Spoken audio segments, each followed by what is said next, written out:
Le 12 juin dernier, un article de RFI faisant le rapport des visas Schengen en 2023 nous révèle qu'en Afrique, les refus des visas Schengen ont coûté 54 millions d'euros aux Africains.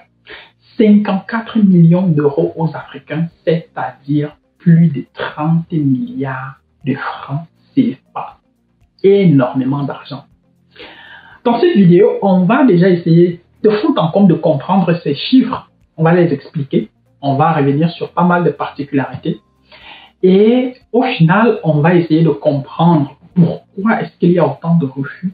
Et progressivement, on va donner également aussi quelques voies, quelques pistes de solutions aux uns et aux autres, aux futurs demandeurs de visa, pour que vous ne fassiez pas partie des personnes à qui on va refuser le visa en 2024 ou peut-être en 2025.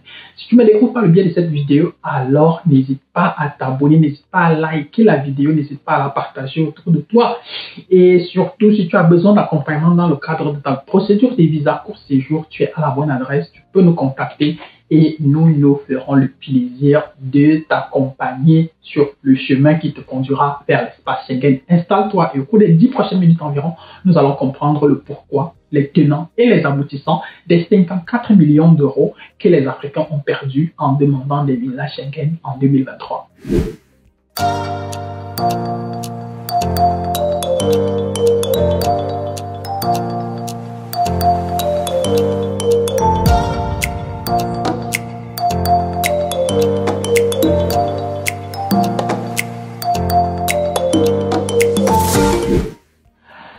54 millions d'euros.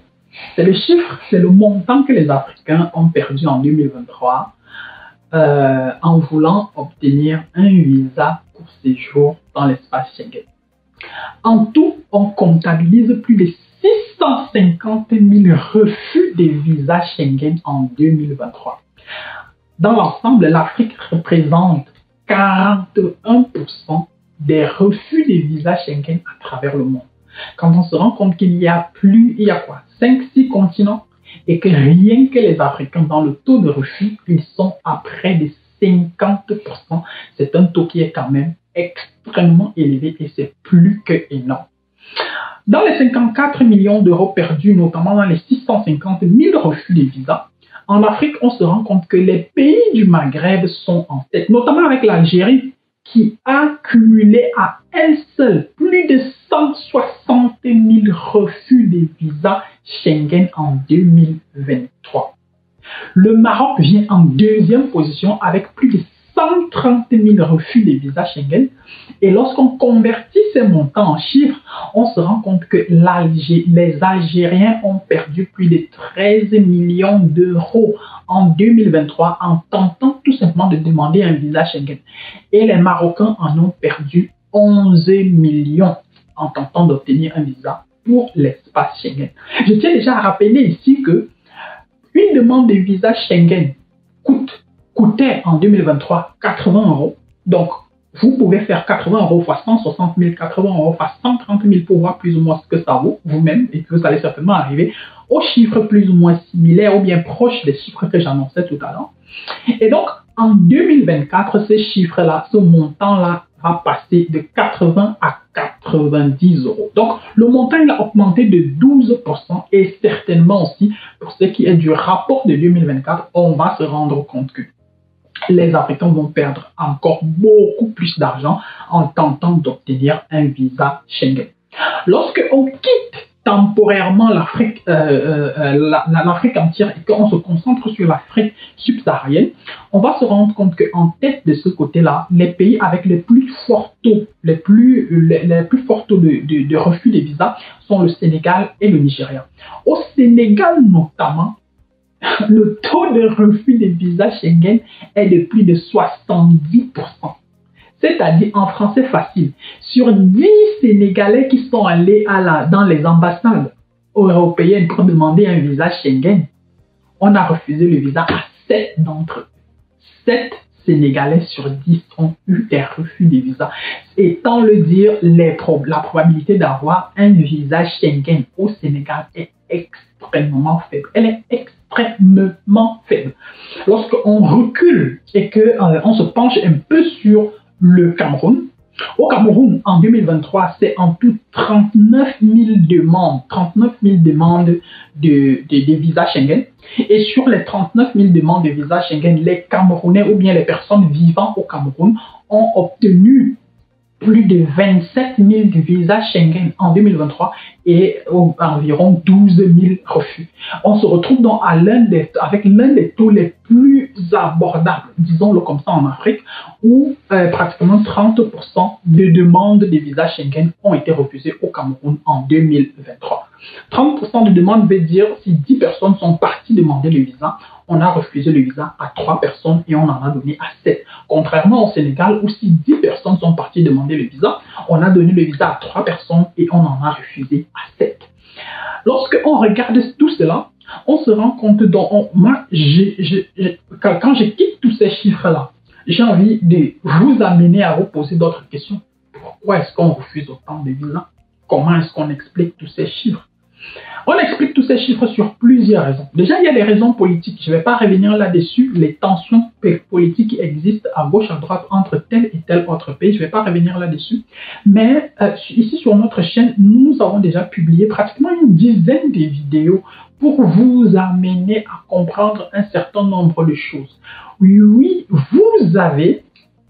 devez apprendre à réfléchir comme le consulat. Vous devez apprendre à réfléchir comme les personnes qui traitent vos dossiers de voyage au niveau des différents consulats.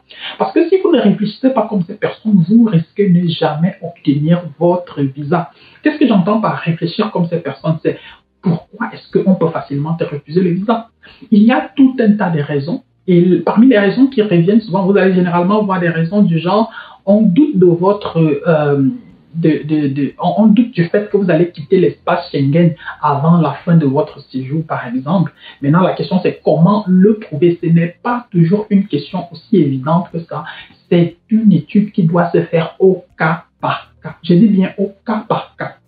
Parce que chaque personne a ses spécificités, chaque personne a justement, du moins sur chaque personne, on doit prendre en considération des informations bien précises. Et ce n'est que sur la base de ces informations-là qu'on doit plus ou moins savoir qu'est-ce qu'on doit faire ici, quels sont les documents de plus que nous devons apporter au consulat pour que le consulat puisse plus ou moins mieux évaluer notre dossier. Il y aura par exemple des raisons de refus comme les revenus sont insuffisants, donc vous ne disposez pas de suffisamment de fonds, du moins, ou bien la personne qui va vous recevoir ne dispose pas de suffisamment de fonds pour gérer votre procédure. Il y aura également aussi des procédures, des raisons qui vont par exemple tourner autour de l'âge, votre statut matrimonial, etc., etc. Mais je tiens déjà quand même à vous rappeler que il est beaucoup plus possible, les consulats seront beaucoup plus enclins de donner le visa à une personne qui a une stabilité familiale et financière dans son pays par rapport à quelqu'un qui se cherche encore. Quelqu'un qui se cherche encore, c'est par exemple un étudiant. Un étudiant qui n'a pas un boulot fixe, un étudiant qui n'est pas vraiment identifiable, ce sera souvent difficile de lui donner un visa Schengen, tout simplement parce qu'on se dit que bon, rien ne l'attend ici au pays. Par contre, si tu as un étudiant, par exemple, qui est dans une école, comme par exemple au Cameroun, si je prends une école, par exemple, comme l'école normale, comme, je sais pas, une haute école, l'école, l'ENAM, l'IRIC, tout ça, on peut beaucoup plus facilement te donner le visa en se disant, ok, il est déjà quand même à l'IRIC, et donc du coup, il est en première, il vient de terminer la première année de formation, il a encore sa deuxième année de formation, il veut peut-être aller faire 3 mois, je ne sais pas, de stage, ou 2 mois de stage en Allemagne, en Autriche, en France, et sur cette base-là, on peut te donner le visa en se disant, ok, il doit encore rentrer en Allemagne, il doit encore rentrer ici au Cameroun, il doit rentrer encore dans son pays pour venir continuer avec ses études. Mais comme je dis, la difficulté avec le visa court séjour, c'est qu'il doit être adapté à chaque situation.